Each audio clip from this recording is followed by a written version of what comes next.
Hey everyone, DJ Teacup here. Today's video is going to be slightly different. I want to try out something new and work on a series that I've been thinking about for a long time. I want to see how well I can explain the weapons in Monster Hunter as quick as possible while still being informative.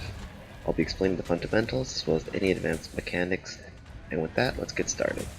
In Monster Hunter World, the Charge Blade is one of the most intricate and versatile weapons out of the 14 weapons, sometimes known as the Swiss Army knife, as the weapon can change forms as well as provide a plethora of utilities. The Charge Blade consists of two modes, the Sword and Shield mode and the Battle Axe mode. The Sword and Shield mode consists of 3 light slashes performed with the left mouse button and a charge slash by holding the right mouse button. Letting go after charging the slash unleashes a quick double slash.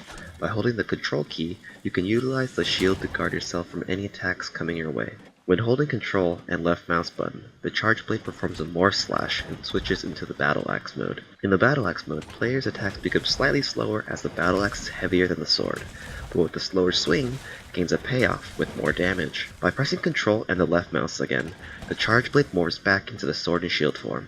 Now looking at the left part of your screen underneath the player health bar, there are these files as well as a sword icon and a shield icon. The files are known as charge files, and with each successive hit, the blade gains more energy. When the blade overheats with energy, your attacks start to bounce off with each hit. By clicking control and right mouse button, the Charge Blade transfers the excess energy into the shield. And your best cookie cutter combo is using the right click charged attack into your left click paired with the shield thrust, which is left and right mouse click together. Now with the charge files, your right mouse button attacks in the axe form gets an extra electric amplified attack. But with each amped attack, it will cost 1 file of energy. When clicking both left and right mouse button together in the axe mode, the Charge Blade will perform an electric discharge. We'll use the community coin term super for this attack for the rest of the guide, the super electric discharge. Now we will be talking about the shield icon next to the charge file. To power up your shield, you must have charged files in your shield, and hit the control key as you are preparing the amped discharge animation to perform an elemental round slash.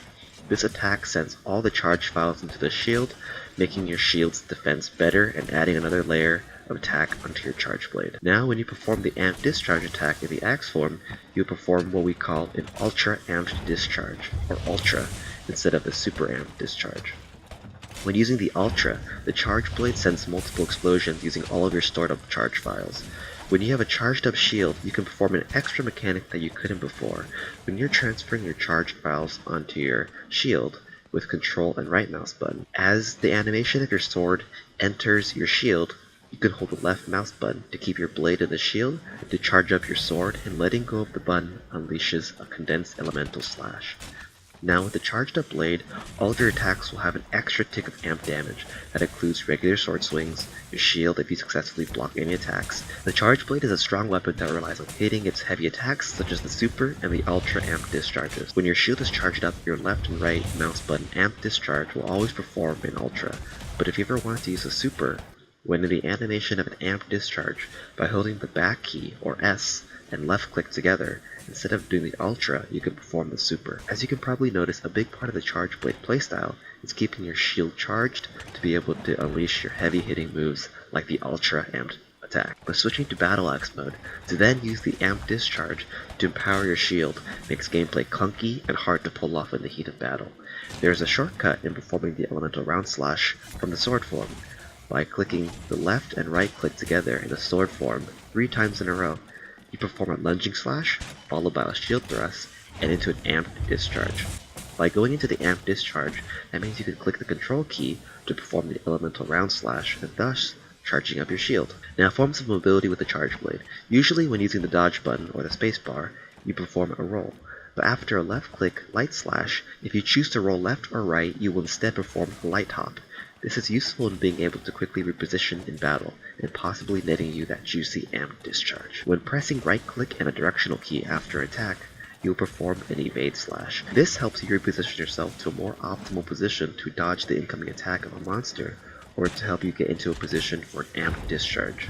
A common combo is after KOing a monster to perform a backward evade slash into a shield thrust and into an ultra. This combo will give you the spacing to land the downward slam of the axe, as well as hitting all of your charge files into the ultra discharge. Finally, to talk about the shield. Out of all the shields in the game, the Charge Blade is in the middle.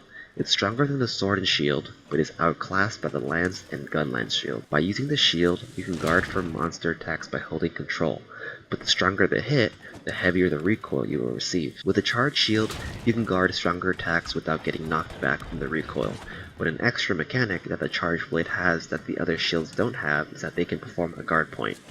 A guard point occurs when your character is in the animation of morphing between modes and the animation of your shield is in front of you. In those instances, your shield still has guarding frames and allows you to block incoming attacks while in the morphing animation. The easiest way to see this is with the Dante's Charge Blade. When morphing, your character glows red, and in those instances, when you get hit while your character is glowing red, you will perform a guard point. Why should you use guard point compared to just regular guarding? Well, not only is it satisfying, it gives you a new opening that you otherwise wouldn't be able to get if you were recovering from the recoil animation of a regular block. After successfully guard pointing, you can perform a super, an ultra, or recharge your files.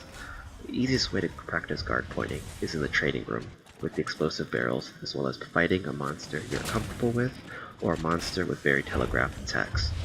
The best example I can give you is Diablos. When Diablos is performing his burrow attack, you will always have the same timing, and you can guard against it and retaliate with an amped discharge. Quick note, you can also guard point monster roars, as it technically counts as an attack in the game. And with that ends my quick guide of the Charge Blade, or the Swiss Army Knife. I hope this guide was informative, helpful, as well as fast.